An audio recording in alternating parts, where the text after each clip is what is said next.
حدیث نمبر 3844۔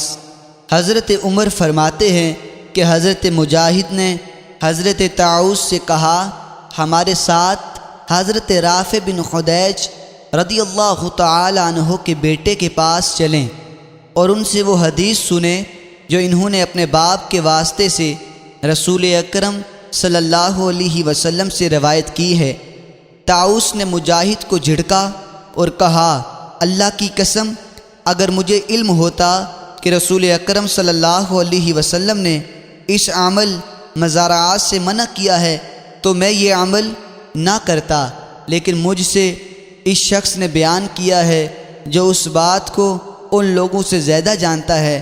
ان کی مراد حضرت ابن عباس رضی اللہ تعالی عنہما تھے۔